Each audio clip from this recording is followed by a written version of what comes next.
There's a question by Zubayd Ahmad from Hyderabad, India. How can one love Allah and Muhammad sallallahu alaihi wasallam, peace be upon him, more than himself to become a true Muslim? Shall we do deeds out of love or fear of Allah? How can we love Allah and His Messenger more than we love ourselves? And there's the hadith of the Prophet sallallahu alaihi wasallam that a Muslim is not a true Muslim until he loves Allah and His Messenger more than himself.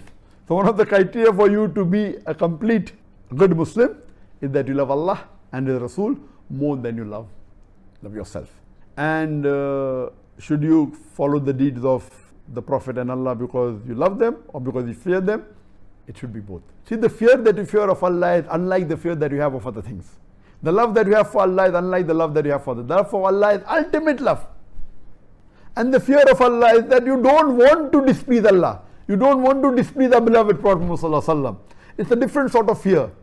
It's a different sort of love altogether. And how can you love Allah more than yourself? It's when you realize that when you do this thing, it's going to cause loss to you, yet you do it for the sake of Allah. That's the time you love Allah more than yourself.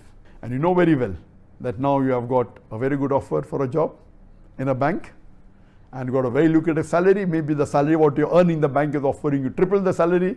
But you know that the beloved Prophet said that riba, interest, conventional interest bank is haram. So you reject that. Why? For the sake of Allah.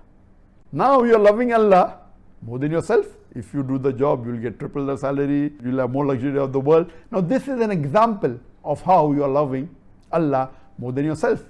For example, the Prophet said that don't leave the place in which, when you are living in a place and if a plague breaks out, don't leave it. So you have to obey Allah and His Messenger. You cannot run away. You have to have faith, be patient. Whatever will befall you, even if I have to die, I'll die. If you die, become a martyr. So here you are following the commandment of Allah subhanahu wa ta'ala. It is not only proven by medical science, but you're doing it for sake of Allah. You're loving Allah more than yourself. So always when you put Allah and His Messenger more than yourself, that means you're loving Allah more than yourself.